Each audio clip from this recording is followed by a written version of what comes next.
Bonjour à toutes et à tous, merci beaucoup d'être là. Pour cette première table ronde, le sujet, ça va être donc assez couramment, etc., ça va être sur l'engagement des jeunes.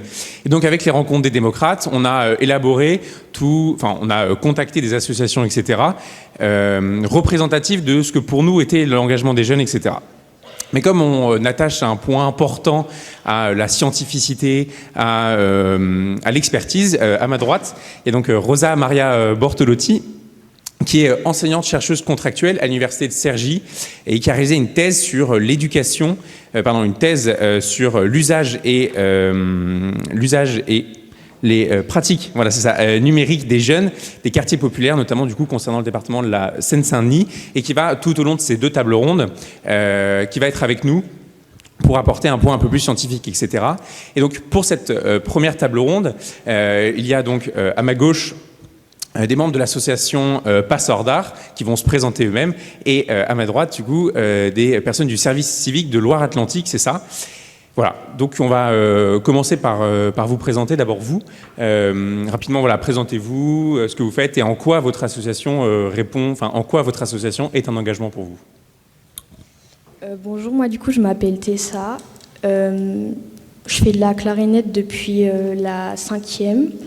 Et pour moi, faire partie de Passeurs d'Art, c'est un engagement parce que j'y suis depuis des années, je m'y tiens. Et je travaille vraiment en sorte que ça me permette de mieux réussir, de mieux évoluer. Voilà. Et toi, du coup ? Alors bonjour, moi je m'appelle Théo. Je fais de la trompette depuis maintenant 4 années. Donc moi aussi je suis engagé dans l'association Tutti Passeurs d'Art. Et le but étant d'aider et de tous s'entraider, que les jeunes soient tous solidaires les uns aux autres, en apprenant, en soutenant les jeunes, en les aidant avec nos savoirs, ce qu'on sait faire et ce qu'on sait. Voilà. Du coup, rapidement, pour présenter l'association, qu'est-ce que c'est de façon globale? Et si j'ai bien compris, vous êtes à l'échelle... vous n'avez pas qu'une antenne, mais plusieurs antennes, c'est ça? Alors, oui, tout à fait. Moi, je vais passer la parole à... Oui, vas-y, monsieur.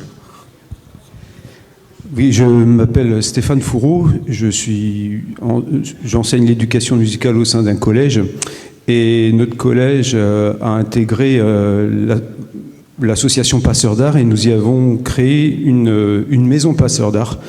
Donc c'est en fait 3 entités. C'est donc Passeurs d'Art, qui est une association nationale qui utilise l'orchestre pour éduquer et faire grandir les jeunes. Et donc on est en lien avec et le collège et Passeurs d'Art, le lycée. On a créé une autre entité, ça s'appelle COPA, c'est Classe Orchestre Passeurs d'Art, qui regroupe des lycéens, étudiants, jeunes travailleurs. C'est-à-dire que les jeunes commencent l'orchestre, débutent la musique en 5e, n'ayant aucune connaissance. Tout ça, c'est gratuit pour eux, et ils peuvent continuer. Les plus grands ont 28 ans. Vous avez tous les deux 15 ans. Voilà. Donc l'idée étant d'apprendre à grandir au travers de la musique. Le but n'est pas en premier d'apprendre à jouer de la musique, mais de vivre ensemble au travers de l'orchestre. Donc il y a beaucoup de pratiques pédagogiques un petit peu différentes de ce qu'on peut aborder d'habitude, et notamment les apprentissages coopératifs. C'est-à-dire, dès la 2e année, les jeunes peuvent transmettre aux élèves de première année, etc. Donc c'est un travail, ce que je leur dis à ces jeunes, c'est que ce n'est plus mon projet, ce n'est plus notre projet d'adulte, c'est leur projet. Et nous, on est là à leur service pour les aider à avancer.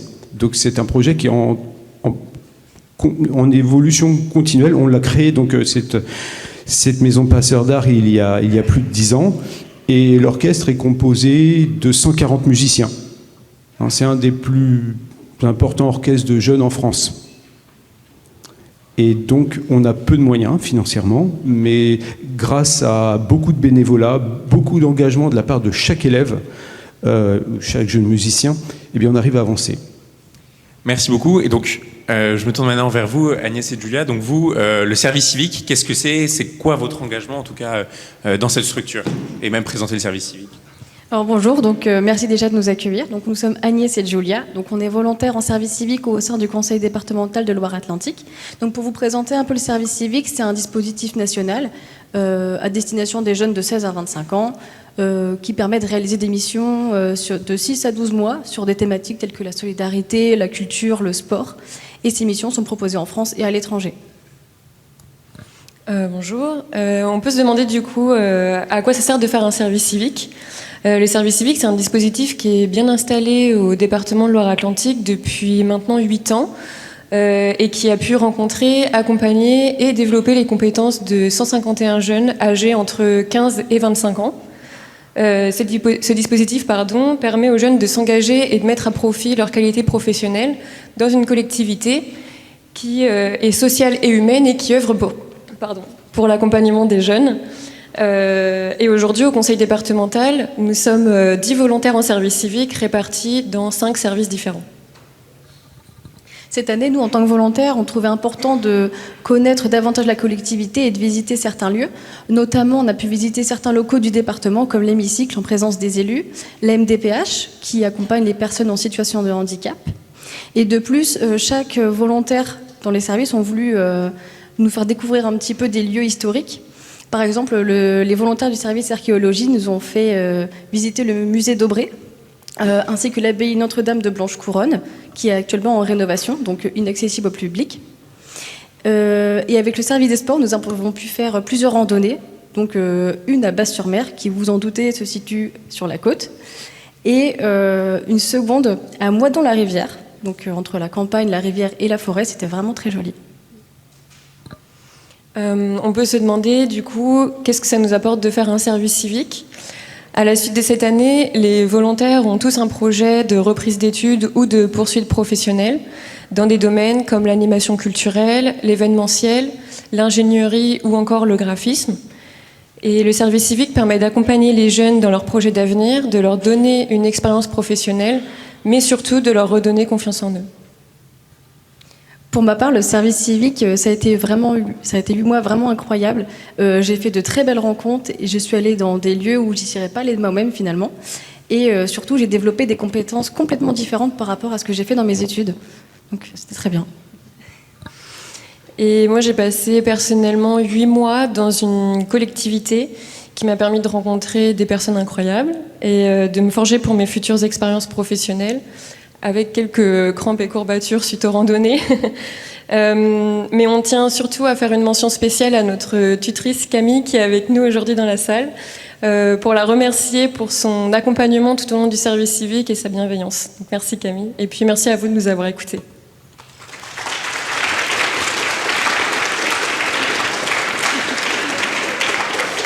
On va passer aux échanges avec vous. D'abord, pour lancer ça, je vais vous poser une question à vous deux, et après, dans la salle, n'hésitez pas à lever la main pour poser des questions, parce que cette table ronde, en fait, c'est une table ronde pas entre nous tous, mais enfin entre nous tous sur scène, mais entre nous tous dans cet amphithéâtre. Donc, l'association, c'est les rencontres des démocrates, et le but, c'est de faire promouvoir une réflexion, sur à la fois l'avenir de la démocratie, etc., et sur notre système politique. Vous, que ce soit à travers Passeurs d'Art ou à travers le service civique, en quoi pour vous votre engagement ça apporte on va dire une pierre à la démocratie, ou en tout cas ça va permettre d'évoluer la démocratie aujourd'hui en France? Ou en tout cas plus simplement en quoi vous pensez que votre engagement, enfin si vous le pensez, est une contribution, on va dire aujourd'hui à la démocratie française? Nous déjà, le fait d'avoir fait le service civique, ça nous a permis d'avoir une autre vision de l'engagement. C'est vrai que en commençant le service civique, on avait plus une vision de l'engagement qui était très, on va dire, protocolaire, dans l'idée de s'engager dans des grandes causes. Et en fait, l'une de nos missions principales au service civique, c'était de créer des ateliers de l'engagement. Et donc justement, de pouvoir parler d'engagement auprès de jeunes.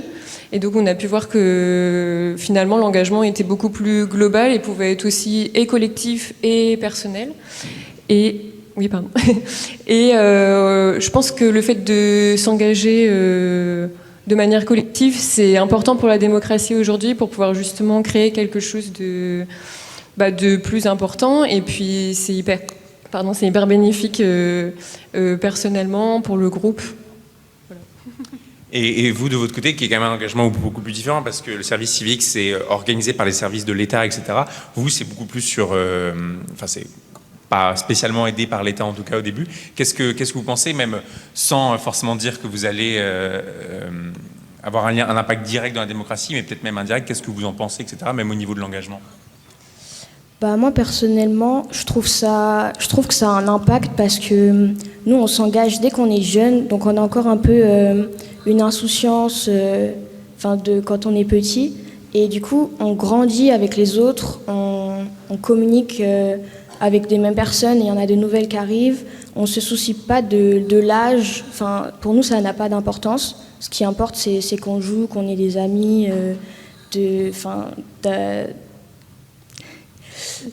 d'avoir vraiment un lien ensemble. Et du coup, le fait de grandir ensemble, d'être là-dedans depuis petit, d'apprendre à s'engager et de respecter ses engagements, et je pense que ça aide aussi dans la vie plus tard, parce que mine de rien, on a quand même, il y a toujours des papiers, des engagements à signer ou des choses comme ça qu'on doit faire, et je trouve vraiment que ça a un impact et que ça sert dans la vie de tous les jours. Et là, du coup, je vais vous passer la parole à vous. Pour vous, voilà, qu'est-ce que ce lien entre engagement et démocratie, en quoi il peut peser, en quoi il existe, soit il est défaillant, soit il fonctionne. C'est quoi votre vision là-dessus? Alors, je vais répondre à cette question déjà en essayant de typologiser un petit peu les deux exemples. On voit ici qu'on est face à un engagement qui est très formel, qui vient des institutions. Le service civique, c'est un dispositif national, etc.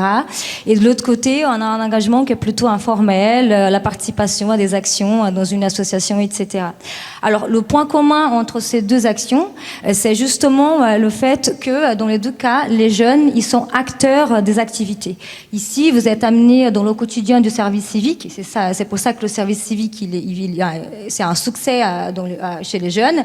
C'est parce que vous êtes vraiment engagé dans une mission d'aller chercher d'autres jeunes et de faire participer. Ce qui est le principe même de la démocratie, de dialoguer, de collaborer, d'écouter les autres. Ici, c'est pareil. Vous avez bien dit qu'il y a cette idée que les élèves, je vais dire parce que c'était dans un établissement scolaire, si j'ai bien compris, ils ne sont pas là seulement pour faire de la pratique artistique, pour jouer de la musique, mais aussi pour enseigner les autres, pour transmettre leur savoir. Donc là, encore une fois, on est déjà dans la démocratie, dans l'apprentissage des compétences démocratiques qui se traduisent à la fois dans des dispositifs, on va dire, institutionnels et des dispositifs plutôt informels. Donc on est, si vous voulez, dans les deux cas, dans un apprentissage de la démocratie, mais on va discuter peut-être après. Il y a d'autres modèles, notamment dans les espaces numériques. Vous avez un petit peu évoqué l'inscription dans des groupes, dans les réseaux sociaux, qui permettent justement de libérer sa parole sur certains sujets. C'est aussi une démarche démocratique, mais je pense qu'on parlera après. Merci beaucoup à vous tous. Maintenant, à vous la parole. Est-ce que vous avez des questions à la fois sur l'engagement, peut-être sur ce lien avec la démocratie, etc. N'hésitez pas et voilà. Il y a une question, il y a deux questions devant.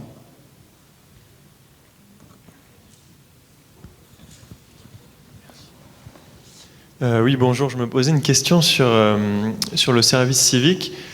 Je me demandais combien vous étiez payé et si finalement vous pensiez que c'était accessible à tous de pouvoir faire un service civique. Personnellement, je pense que c'est assez accessible dans le sens où les missions proposées peuvent convenir à tout le monde. Après, c'est vrai qu'au niveau de l'indemnité, ça ne permet pas forcément de subvenir à ses besoins, mais pour autant, ça reste accessible. Merci.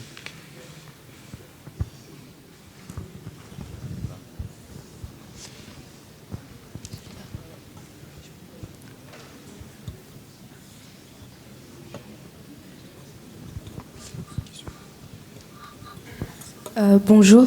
Ma question était qu'est-ce qui vous a poussé à prendre votre engagement? Enfin, qu'est-ce qui vous a motivé? Alors moi, ce qui m'a motivé, c'est que comme du coup je faisais partie du collège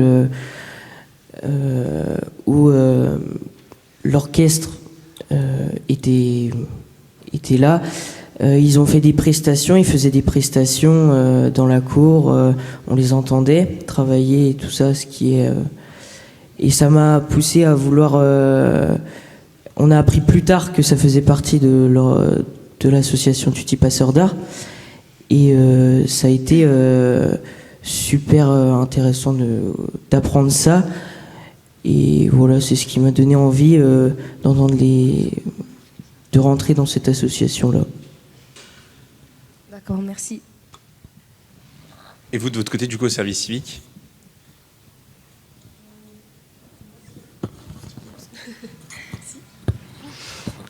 Moi, personnellement, ce qui m'a poussée à faire le service civique et à m'engager dans le service civique, c'est vraiment quand j'ai vu l'offre, je ne sais pas si on peut parler d'offre en service civique, mais c'est quand j'ai vu l'offre passer au sein du conseil départemental de Loire-Atlantique. J'ai trouvé que les missions qui étaient proposées étaient hyper intéressantes parce que, comme je l'expliquais précédemment, l'une des missions principales est justement de parler de l'engagement. Et c'était hyper intéressant de pouvoir créer des ateliers en lien avec l'engagement et de pouvoir parler entre jeunes de ce que signifiait l'engagement pour chacun ou en collectif. Et moi, ça m'a permis aussi d'en apprendre davantage sur la définition qu'était réellement l'engagement, ce que ça signifiait et ce que ça incluait. Et c'est vraiment ça qui m'a... Le fait d'apprendre davantage et d'en connaître un peu plus, c'est ça qui m'a un peu poussée à postuler. Alors, je voulais réagir par rapport aux deux questions parce que ça me fait penser à des choses que j'aimerais dire par rapport à ces sujets. C'est justement la question des inégalités dans les modalités d'engagement. La question qui a été posée sur quel est le salaire, combien on est payé pour faire une activité, ou qu'est-ce qui nous motive à participer à une activité engageante. C'est vrai que les études montrent que assez souvent, les jeunes, ou voire même les étudiants à l'université, ils vont chercher à s'engager dans des causes qui puissent, d'une certaine manière, répondre également à leurs besoins en termes de conditions matérielles d'existence. Et donc, ça veut dire tout simplement qu'un étudiant, par exemple, qu'à l'université a des difficultés financières pour tout simplement vivre sa vie universitaire, il ne va pas forcément chercher un service civique parce que le salaire qui est proposé n'est pas à la hauteur. Ce que je veux dire par là, c'est que en fait, il faut penser à des modalités d'engagement des jeunes qui puissent justement répondre à ces besoins.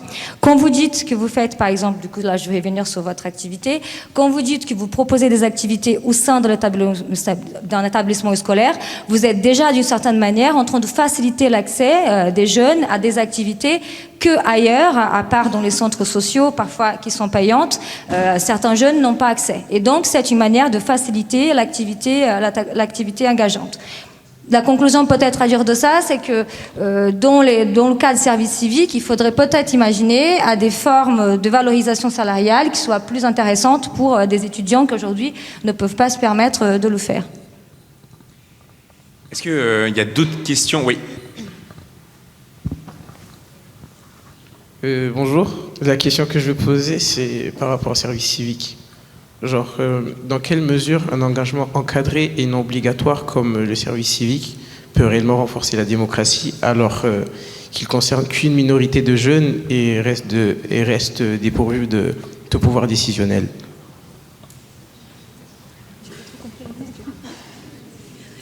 Est-ce qu'on peut répéter juste la question, s'il vous plaît? Dans quelle mesure un engagement encadré et non obligatoire, comme le service civique, peut réellement renforcer la démocratie alors qu'il ne concerne qu'une minorité et qu'il est dépourvu de tout pouvoir décisionnel?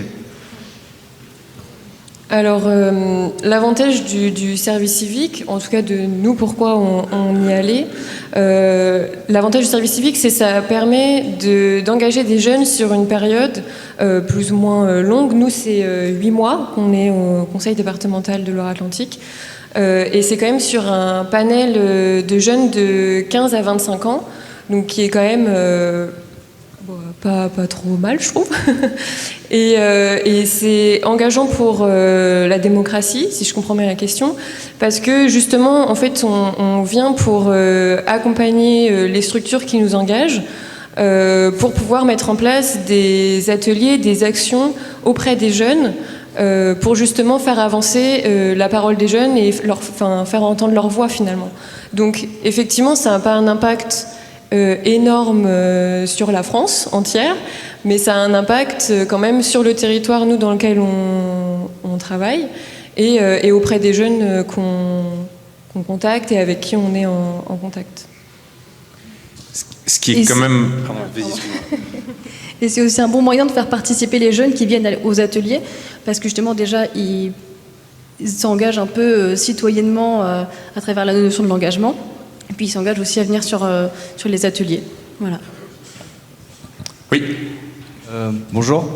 J'aurais souhaité savoir par rapport au service civique, est-ce que le fait de participer pour nos jeunes justement, parce que nous on vient aujourd'hui avec des collégiens, donc par exemple, est-ce que des collégiens qui plus tard, enfin des jeunes qui plus tard s'engageraient dans un service civique, est-ce que le fait d'être engagé là-dedans, ça a un poids après par rapport à l'insertion professionnelle? Est-ce que ça compte vraiment comme une véritable expérience, comme un véritable plus, et voilà. Je pense que oui, c'est un véritable plus, dans le sens où dans tous les cas tu te fais du réseau à travers les partenaires que tu vas rencontrer, les gens que tu vas rencontrer, et même dans la structure où tu vas être, finalement, c'est un bon moyen professionnellement d'être un tremplin en fait. Voilà. Et je veux bien rajouter, moi à la base, pour parler de mon expérience personnelle, avant de chercher un service civique, je cherchais déjà de base un travail.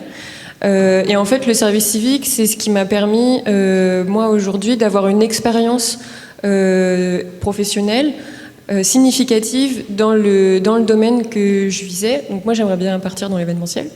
Et le service civique me permet d'avoir cette expérience que j'avais pas eue forcément avec mes études auparavant ou même dans ma vie avant.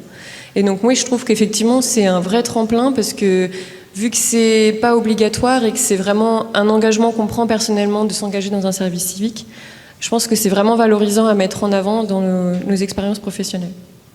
Et d'ailleurs, votre question est très intéressante pour le service civique, mais beaucoup aussi pour vous, passeurs d'art, parce que c'est quand même une façon différente. Mais bon, vous êtes encore jeune, etc. Enfin, moi aussi. Mais comment vous voyez, en tout cas, est-ce que vous allez utiliser plus tard le fait que, voilà, vous avez fait partie d'un orchestre, vous avez à la fois des capacités de coordination, de sociabilité, etc. Comment vous comptez? Est-ce que vous voulez déjà en parler, ou vous voulez vraiment garder ça pour vous comme un engagement, mais pour vous et pas pour sur le CV, on va dire? Alors non, parce que nous, grâce à cette association, cet orchestre, on a fait beaucoup de concerts, dont des gros concerts comme sous l'Arc de Triomphe, à l'UNESCO, que des grands concerts comme ça. Donc après, ça peut nous servir plus tard à noter sur notre CV ou voilà, dire qu'on a fait ça et on l'a fait sérieusement et ça peut être utile plus tard. Après, je pense que aussi le fait de souvent faire des prestations, d'avoir l'habitude de se présenter et de présenter des choses devant des gens, qui soient 20 ou 500, et je trouve que ça aide vraiment après quand on doit...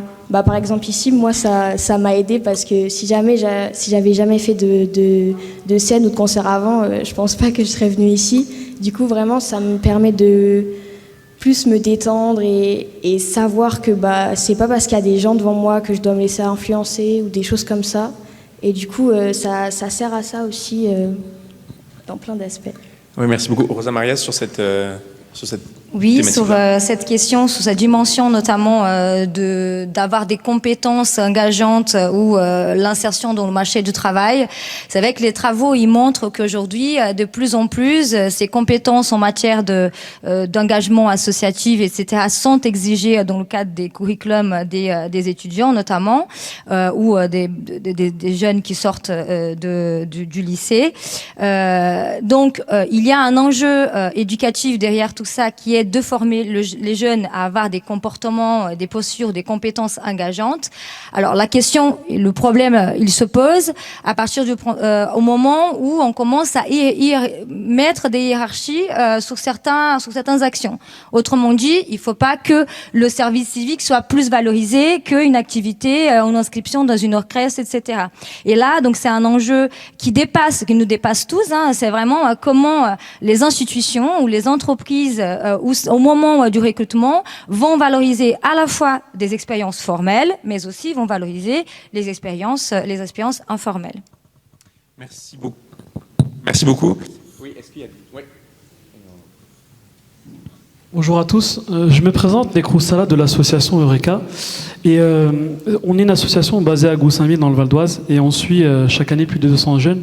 On a plus de 65 bénévoles engagés de manière gratuite, non pécuniaire. Et la question que me posent tous les jeunes, et c'est une question à laquelle je n'ai pas la réponse et j'espère l'avoir, la question est la suivante. Quel est l'avantage d'un service civique par rapport à un job étudiant? La question que je trouve pertinente, elle a deux arguments. Le premier argument, c'est qu'un engagement, comme nous les bénévoles dans l'association, il n'est pas forcément pécunier. Un engagement peut être bénévole. Et de l'autre côté, le deuxième argument, c'est qu'un job étudiant peut rapporter plus qu'un service civique. C'est pour ça que j'aurais aimé qu'on réponde à la première question. Et j'aimerais avoir une réponse à cette question, si vous l'avez. Je ne sais pas si on peut parler davantage plus d'un côté que d'un autre. Je pense qu'on peut tout aussi préférer faire un travail étudiant à côté des études ou alors aller en service civique. Les quelques avantages quand même, il doit y en avoir, de faire un service civique, en dehors de l'aspect financier, c'est que le service civique, déjà, il y a plusieurs créneaux horaires, dans le sens où on peut faire un service civique de 28 heures semaine ou alors beaucoup plus, de 35 heures semaine si on le veut. Donc déjà, les tranches horaires sont ajustables. Et puis, c'est surtout que les services civiques sont proposés parfois dans des enseignes ou dans des structures qui ne proposent pas forcément de job étudiant. Par exemple, au conseil départemental de Loire-Atlantique, il n'y a pas forcément de job étudiant proposé, mais par contre, il y a des services civiques qui nous permettent de toucher plein de services différents.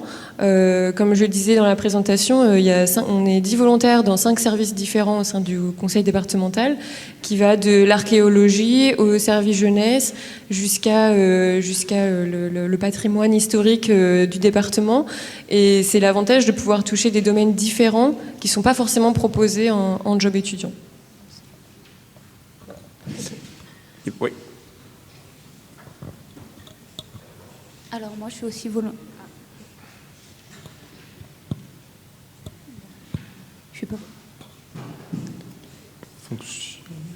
Alors moi je suis volontaire au service départemental aussi. Je suis sur la mission sensibilisation au patrimoine historique et naturel. Et pour information, le service civique, on a payé 619,83 €. Et c'est la somme avec laquelle je vis. Genre, je paye mon loyer, je vais travailler avec cette somme. Et j'ai pas mes parents qui m'aident derrière. Donc oui, on peut vivre avec un service civique. Alors on ne vivra pas aussi bien probablement qu'avec un job étudiant. Et encore, je pense qu'on travaille à peu près le même nombre d'heures. On est 850 volontaires engagés depuis 2010. Et les services civiques, ça se fait aussi dans des associations. On touche tout le monde. Il n'y a pas besoin d'avoir une compétence en particulier pour faire un service civique. C'est sur la base du volontariat. C'est pas parce que... Alors moi, j'ai fait des études dans le paramédical et pourtant je suis au service culturel. C'est pas parce que on n'a pas de formation dans le domaine qu'on peut pas faire un service civique. N'importe qui peut faire un service civique. Tant qu'il est volontaire.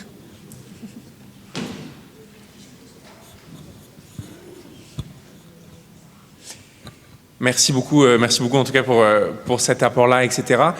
Ce qui est intéressant quand même, c'est qu'on a d'un autre côté un engagement qui est quand même rémunéré d'une certaine façon, etc. et d'un autre pas du tout. Alors vous, donc si j'ai bien compris, à Passeurs d'Art, etc., c'est donc complètement bénévole, etc. Mais il n'y a pas que des aussi jeunes que vous, il y a des plus vieux. Est-ce que vous avez rencontré, ou alors est-ce que vous connaissez, mais est-ce que vous aussi, plutôt en tant que donc littéralement chef d'orchestre. Est-ce que vous avez rencontré parfois des difficultés de gens qui vous disaient, voilà, j'aimerais m'engager dans Passeurs d'art, etc. Mais d'un autre côté, j'ai ces difficultés financières-là qui m'empêchent? Pour l'instant, dans cet orchestre, il y a eu à peu près 500 jeunes à passer, dans la maison de Passeurs d'art de Fougères, de Bretagne. Et donc déjà, nous, dans le mode de fonctionnement, tout est gratuit, donc pour les collégiens, bien sûr, aussi bien l'enseignement que les instruments. Et quand ils quittent le collège, l'idée c'était qu'au début, à la fin de la 3e, on cassait l'orchestre, on recommençait avec des plus jeunes, et maintenant c'est ouvert à tous ceux qui ont commencé le cursus en 5e. Donc il y a à peu près un peu plus de 60 grands, donc entre 15 et 28 ans, et ils peuvent continuer. Et il y a un accord tacite entre nous, c'est tant qu'ils continuent, on leur prête un instrument. Donc quelqu'un qui va jouer un tuba à 10 000 euros, il aura, même à 30 ans peut-être, parce qu'on n'est pas arrivé encore à ce moment-là, mais il aura son instrument. Et en fait, il n'y a même pas la question de la rémunération au final. Parce que là, vous voyez, 12 jeunes partent en stage international en Suède, à Göteborg, et il faut forcément des accompagnateurs. Et j'ai certains des grands qui ne seront plus des élèves au final, parce que voilà, ils jouent dans l'orchestre et sont devenus des amis, qui ont des diplômes pour encadrer et qui vont encadrer bénévolement en Suède. On leur paye, on les défraie du transport, mais cette question-là, au final, n'apparaît pas. Parce que dès le début, quand ils ont commencé l'orchestre, avec des instruments très fatigués en 5e, ils ont compris qu'il n'y avait pas d'argent. Mais qu'il y avait le plaisir de jouer dans un orchestre. Et que je disais tout de suite, avec le prétexte de pratiquer la musique, c'est de trouver aussi sa place dans la société. C'est-à-dire, ils vont s'intégrer dans l'orchestre des 5e, il y a 25 élèves de 5e, puis les 5e vont jouer avec les 4e. Et par exemple, tous les deux, Théo et Tessa, ont fait leur premier concert à l'UNESCO. Et vous avez joué le premier morceau que vous avez appris, donc c'était un tout petit bout d'un grand morceau. Mais voilà, ils se sont présentés seuls à jouer leurs quelques petites notes à l'Olympia, à l'UNESCO, et ça a été repris par tous. Une autre génération, en 2013, a fait son premier concert à l'Olympia. Il y avait Didier Lockwood, il y avait, etc. Vous, dans votre premier concert, vous avez joué à la Sarabande d'Endel avec Lucienne Redaud-Dinvary, qui est une grande trompettiste. Vous voyez, l'idée, c'est... ils ont compris aussi que nous, en tant qu'encadrants, parce qu'il y a des professeurs qui vous accompagnent aussi, mais il n'y a pas de rémunération. Parce qu'en fait, quand on parle d'informel en France, je pense que c'est un petit peu le problème, et peut-être un avantage aussi. On ignore, on ne parle plus d'argent. Parce que de toute façon, on ne peut pas. Si on est dans l'informel, on ne rentre pas dans les cases et on n'a pas de financement. Et d'où toute la force de Passeurs d'art, c'est de chercher des instruments. Nous, au collège, on a 120, 130 instruments. Il y en a pour 250 000 euros. Mais le collège n'a rien déboursé. Les parents n'ont rien déboursé. Donc, on s'arrange. Et les élèves sont reconnaissants de ça. Et au final, il n'y a pas de questionnement à ce niveau-là. Justement, Rosa Maria, on voit quand même dans cet échange que la question de l'argent elle sous-tend un peu tout. Est-ce que, à la fois dans votre thèse, mais dans les études que vous avez pu mener, est-ce que vous avez pu observer que soit c'est une barrière forte, ou parfois justement la force de l'engagement et on va dire l'envie de l'engagement va même aller dépasser cette question? Oui. Bon, dire que l'argent est une barrière, c'est une vérité, hein, on ne peut pas la nier. Donc, je vais essayer plutôt de parler de comment est-ce que, quand on n'a pas l'argent, qu'est-ce que la recherche elle montre, qu'est-ce que mes travaux ils montrent. Et effectivement, nous avons j'ai réalisé un travaux sur les projets artistiques et culturels réalisés par des collégiens et des lycéens, qui étaient gratuits. Et la question qu'on s'était posée, c'était qu'est-ce qui fait que les élèves participent et qui ne sont pas là des élèves passifs dans les activités. Et la réponse, vous avez un petit peu donné, c'est vraiment cette idée de quand le projet qui est proposé, il répond d'une certaine manière à des besoins subjectifs des jeunes, c'est-à-dire l'épanouissement par les pairs, le fait de s'épanouir avec des adultes qui reconnaissent et écoutent leurs paroles, le fait aussi que ces activités correspondent à la culture juvénile actuelle, du d'utiliser des instruments numériques, par exemple. Donc ça, c'est des choses qui attirent les jeunes au-delà de l'argent et qui leur permettent justement de dire, en fait, j'ai envie de rester. J'ai pas envie de faire des bêtises dans la classe pour être viré et aller dans le bureau de la CPE. Dans le milieu universitaire, chez les étudiants, ce qu'on voit beaucoup, c'est aussi le fait que quand les étudiants ils arrivent dans l'université avec des difficultés financières importantes, ils vont assez souvent aller chercher des associations qui viennent répondre à leurs difficultés et du coup, par la suite, s'engager bénévolement dans ces associations. Et donc là, il y a un principe un peu de solidarité collective qui fait que, j'ai besoin d'être aidé et donc du coup je vais aider les autres. Et par la suite, c'est ce qui se passe aussi, la réalité elle est là également, c'est que la plupart de ces jeunes en difficulté, ils vont après assumer des métiers dont le travail social, dont tout ce qui est aide aux personnes en difficulté, justement dans ces principes engageants informels de se dire, en fait finalement, comme j'ai aidé, j'ai aussi envie d'aider. Merci beaucoup. Est-ce qu'il reste une dernière... Oui, on va prendre une dernière question et après on va conclure cette première table ronde.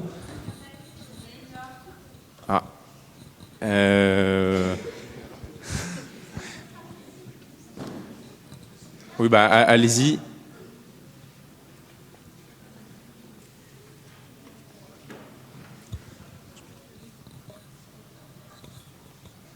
Bonjour. Moi j'ai une question. Est-ce que pour vous l'engagement, ça peut être renoncer en quelque sorte à sa liberté ?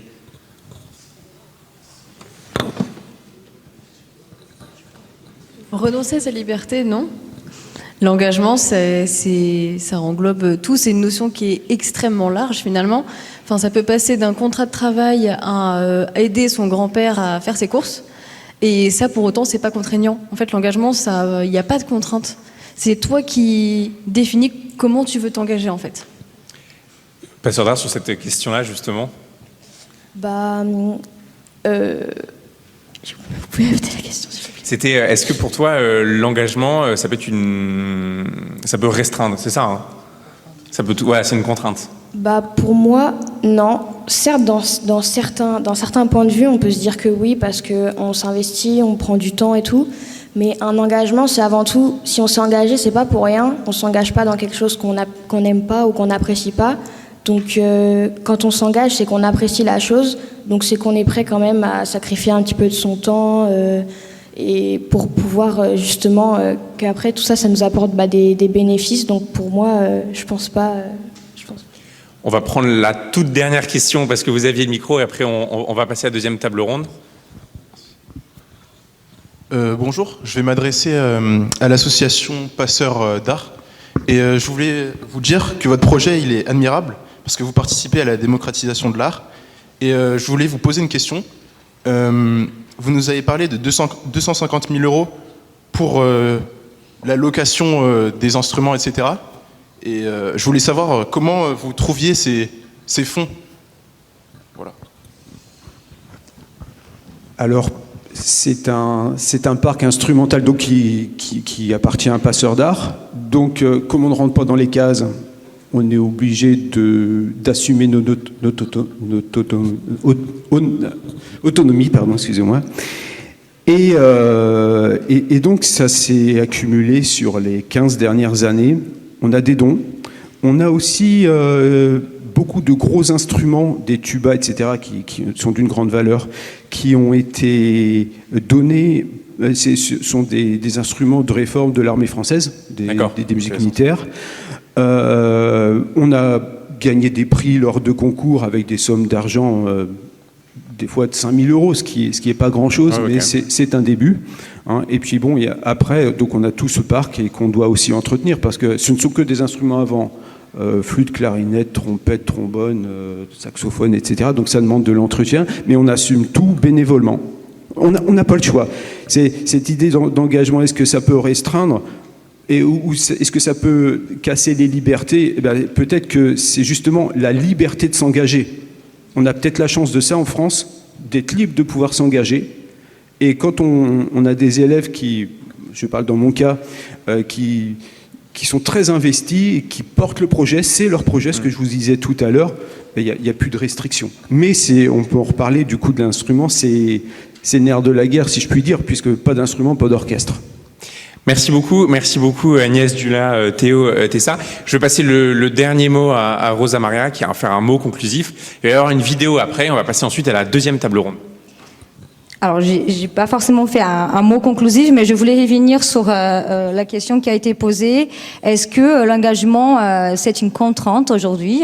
Et du coup, je pense qu'il faut revenir peut-être sur la base de qu'est-ce que c'est un engagement. L'engagement, c'est une pratique citoyenne. L'objectif, c'est que les personnes qui s'engagent dans peu importe quel type d'action, elles vont contribuer à la vie de la cité. C'est un principe collaboratif. Cela étant dit, il n'y a pas de contrainte, parce que l'objectif, c'est la vie en commun, la solidarité. Le problème qu'on peut évoquer aujourd'hui, c'est le fait qu'il y a une sorte d'instrumentalisation, une vision un petit peu utilitariste de ce mot engagement, qui peut venir un peu trier les individus, les personnes, en fonction de ce qu'elles ont fait ou pas fait bénévolement ou financièrement dans leur vie. Et là, il y a un problème, et c'est un problème plutôt du coup en lien avec les institutions, mais encore une fois avec les entreprises qui embauchent ces jeunes, qui ne doivent pas considérer que cet aspect pour juger le mérite d'un tel ou tel pour avoir un poste dans le marché du travail. Mais le principe reste de dire que l'engagement, et c'est pour ça qu'on est là aujourd'hui, c'est un principe démocratique, c'est une action démocratique qui vise à faire en sorte à ce que la vie dans la cité soit plus facile pour tout le monde. Merci beaucoup. On va passer à la deuxième table ronde. Je vous laisse avec une vidéo très intéressante qui est un bel exemple d'engagement et de détermination. Merci beaucoup à vous tous et à tout de suite.